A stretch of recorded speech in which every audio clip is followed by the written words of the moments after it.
कराची रोशनों का शहर, पाकिस्तान का इक़्तिसादी इंजन, वो शहर जो पूरे मुल्क की जीडीपी का तकरीबन 1/4 पैदा करता है और फिर भी अपने बुरे दिनों में मुकम्मल तौर पर टूटा हुआ महसूस होता है। हर सुबह 30 मिलियन से ज्यादा लोग एक ही शहर में आंख खोलते हैं। वो ऐसी ट्रैफिक में बैठते हैं जो इंतहाई सुस्त रफ्तार है। वो उस पानी का इंतजार करते हैं जो कभी आता ही नहीं। वो ऐसी बसों में खुद को ठूंसते हैं जो उनकी आधी तादाद के लिए बनी है और आहिस्ता आहिस्ता तकलीफ के साथ वो देखते हैं कि उनका वक्त, उनका पैसा और उनकी तवानाई दिन के सही मानों में शुरू होने से पहले ही ज़ाय हो जाती है। दोस्तों, इस शोर और अफरा तफरी के नीचे ये 6 बहुत बड़े इंफ्रास्ट्रक्चर प्रोजेक्ट्स इन 30 मिलियन लोगों के लिए बहुत मानी रखते हैं। पहले नंबर पर है मलीर एक्सप्रेसवे। ठीक उसी सजा को खत्म करने के लिए बनाया जा रहा है जो कराची का हर शहरी हर रोज बर्दाश्त करता है। ये 6 लेन कंट्रोल्ड एक्सेस हाईवे है, तकरीबन 39 किलोमीटर लंबी, जो मलीर नदी के साथ साथ चलते हुए कुरंगी की तरफ से शुरू होकर काठोर के करीब M9 मोटरवे तक जाती है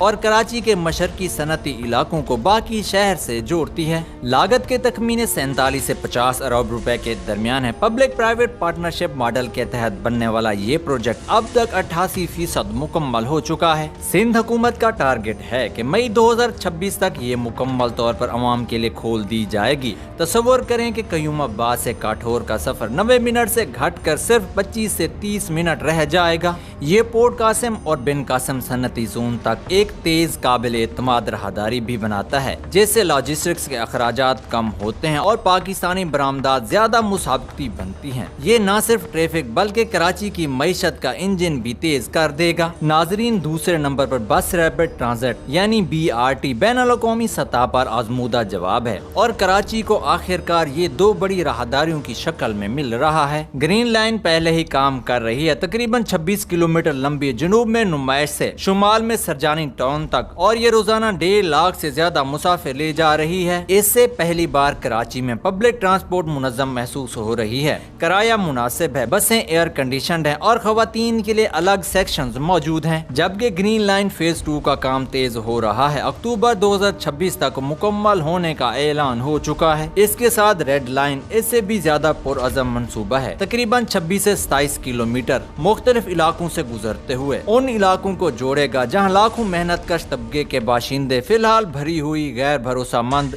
मिनी बसों पर इन्हसार करते हैं। नाजरीन, दोनों राहदारियां मिलकर रोजाना 5 लाख से ज्यादा लोगों को नहीं बल्कि उन बच्चों को स्कूल पहुंचाने वाले वालिदैन, दुकानदारों और मजदूरों को वक्त वापस देंगी जो इस शहर का सतून है। अगर सही तरीके से किया जाए तो BRT सिर्फ लोगों को मुंतकिल नहीं करती बल्कि ये उनका वक्त, उनका पैसा और उनकी इज्जत वापस देती है। तीसरे नंबर पर कराची एलिवेटेड एक्सप्रेसवे, जिसे पोर्ट से कयूमाबाद एलिवेटेड कॉरिडोर भी कहा जाता है, इस मसले का शानदार जवाब है, क्योंकि कराची सिर्फ एक शहर नहीं बल्कि एक बंदरगाह भी है। हर रोज हजारों शिपिंग कंटेनर्स कराची पोर्ट से गुजरते हैं जो पाकिस्तान की कुल तिजारत का 60 से 90% संभालता है। ये एलिवेटेड एक्सप्रेसवे ट्रकों को सड़कों से ऊपर उठाकर शहर को सांस लेने देगा। एक बार जब वो कंटेनर्स बंदरगाह से निकलते हैं तो भारी ट्रक रिहायशी और तिजारती इलाकों में रेंगते हैं, सड़कें बर्बाद करते हैं, ईंधन जलाते हैं और एक पहले से नामुमकिन ट्रैफिक सूरत हाल को मजीद खराब कर देते हैं, जिसके लिए ये 19 से 21 किलोमीटर की बुलंद शाहराह है जो ट्रैफिक को मौजूदा सड़क के जाल से बिल्कुल ऊपर उठाकर कराची पोर्ट से मरकजी कारोबारी जिला के जरिए मशरक में कयूमाबाद तक एक बराह रास्त तेज रफ्तार राब्ता बनाती है और लागत के तखमीने 80 अरब रुपए तक हैं। चौथे नंबर पर अब एक ऐसे प्रोजेक्ट की बात करते हैं जो नया नहीं बल्कि बहुत पुराना है और इसकी कहानी कराची की इंफ्रास्ट्रक्चर की तारीख में सबसे दिल दहला देने वाली है। 1964 में कराची में एक सर्कुलर रेलवे थी, 63 किलोमीटर का ट्रैकों का एक हल्का जो शहर के दिल से गुजरता था, 29 से ज्यादा स्टेशनों को जोड़ता था, हर रोज दसियों हजारों मुसाफिरों को ले जाता था। और फिर अगली दहाइयों में बदइंतजामी, सियासी गफलत, रेलवे की जमीन पर तजावुजात और निजी गाड़ियों के बेकाबू अरूज के इम्तजाज से कराची सर्कुलर रेलवे आहिस्ता आहिस्ता बर्बाद हो गई। 2005 तक ये बामायनी ट्रांजिट सिस्टम के तौर पर अमलन मर चुकी थी। शायद ये पाकिस्तान का सबसे बड़ा शहरी अलमिया है। अब सिंध हुकूमत ने ADB से राब्ता किया है। फरवरी 2026 में ADB ने प्रिंसिपल तौर पर हाँ कह दी। अब फंडिंग और दस्तावेजात का काम जारी है। इसके साथ चीन की फाइनेंसिंग और वफाकी सूबाई और اور بین الاقوامی فریقین کی شمولیت بھی ہے جو مکمل جدید کاری کا تصور پیش کرتا ہے۔ مکمل آپریشنل صلاحیت پر نئی الیکٹرک ٹرینیں، 14 سے 24 جدید اسٹیشنز اور 5 سے 10 لاکھ مسافروں کی گنجائش ہوگی۔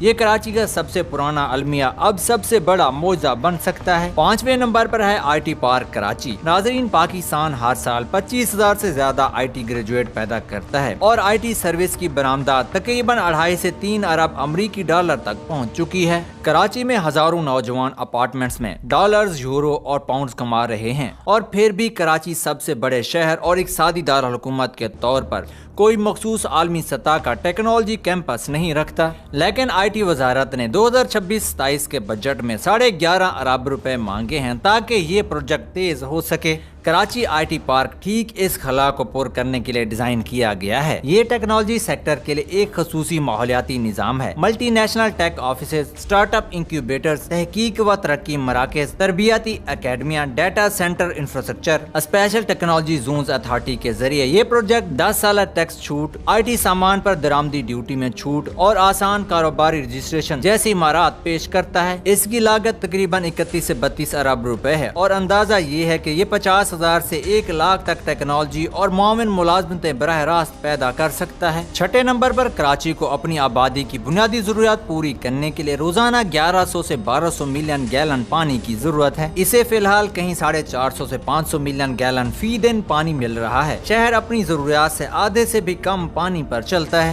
ہر ایک دن یہ خلا نجی پانی ٹینکر مافیا سے پر ہوتا ہے جو عام خاندانوں سے یوٹیلیٹی ریٹ سے 10 سے 20 گنا زیادہ قیمت وصول کرتے ہیں۔ بچے آلودہ پانی پیتے ہیں، بیماریاں پھیلتی ہیں۔ ناظرین، وفاقی حکومت کا نیا ٹارگٹ دسمبر 2026 تک 650 ملین گیلن اضافی پانی روزانہ فراہم کرنا ہے، جس کے لیے greater Karachi water supply scheme شہر کی تاریخ کا سب سے اہم شہری انفراسٹرکچر پروجیکٹ ہے۔ یہ کینجر جھیل سے پانی کھینچتا ہے اور ایک مکمل نئی مخصوص پائپ لائن بناتا ہے جو روزانہ اضافی 260 سے 650 ملین گیلن صاف کیا ہوا پانی کراچی کے تقسیم کے نیٹ ورک میں پہنچانے کی صلاحیت رکھتا ہے۔ انفراسٹرکچر میں کینجر پر ایک بہت بڑا پمپنگ اسٹیشن، 100 سے 120 کلومیٹر کی ٹرانسمیشن مین لائن، متعدد واٹر ٹریٹمنٹ پلانٹس اور شہر بھر کے گھروں تک پہنچانے کے لیے نیا تقسیم کا نیٹ ورک شامل ہے۔ کل پروجیکٹ کی لاگت 100 سے 140 ارب روپے تک ہے جو وفاقی اور صوبائی حکومت کی شراکت اور ایشیائی ترقیاتی بینک کے قرض سے فنڈ کی گئی ہے۔ سب سے زیادہ فائدہ اٹھانے والے اضلاع شہر کے غریب ترین اور سب سے کم خدمت یافتہ حصے ہیں، جس میں لیاری، اورنگی ٹاؤن، کورنگی اور بلدیہ ٹاؤن شامل ہیں۔ اب اس ماں کے لیے جو فی الحال اپنے خاندان کی پانی کی فراہمی کا انتظام کرتے ہوئے صبح 2 گھنٹے گزارتی ہے، K4 پروجیکٹ وہ 2 گھنٹے واپس دے گا۔ آلودہ ذرائع سے پانی پینے والے بچوں کے لیے اس کا مطلب صحت ہے۔ ظالمانہ ٹینکر قیمتیں ادا کرنے والے خاندانوں کے لیے اس کا مطلب ہے وہ پیسہ جو ان کی جیب میں رہتا ہے۔ یہ پائپوں کے بارے میں نہیں، یہ عزت کے بارے میں ہے۔ ٹینکر مافیا کی مزاحمت کے باوجود یہ پروجیکٹ آگے بڑھ رہا ہے اور یہ کراچی کی سب سے بڑی لڑائی ہے۔ یاد رہے، باقی تمام 5 پروجیکٹس اسی ایک بنیاد پر ٹکے ہوئے ہیں۔ آپ پانی کے بغیر آئی ٹی پارک نہیں چلا سکتے، ریلوے نہیں چلا سکتے اور سرمایہ کاری بھی نہیں لا سکتے۔ ظالمانہ سچائی یہ ہے کہ K4 کو سالوں سے فنڈنگ کی خلا، سیاسی پیچیدگیوں، ہم آہنگی کی ناکامیوں اور ٹینکر مافیا کی کھلی مزاحمت کی وجہ سے تاخیر ہوئی۔ معزز ناظرین، کراچی بدل رہا ہے لیکن تبدیلی تب آئے گی جب سب اسے اپنا پروجیکٹ سمجھیں۔ اب آپ بتائیں، ان 6 میں سے آپ کے نزدیک کون سا پروجیکٹ سب سے زیادہ زندگی بدل دے گا اور کون سا آپ کو لگتا ہے کہ 2026-27 میں واقعی مکمل ہو جائے گا؟ کمنٹ میں ضرور لکھیں۔ حکومت کو بھی یاد دلائیں، یہ پروجیکٹ صرف اعلانات نہیں، کراچی والوں کا حق ہیں۔ اگر ابھی تک بھی آپ نے سبسکرائب نہیں کیا تو سبسکرائب کر لیں اور نوٹیفیکیشن آن کر لیں۔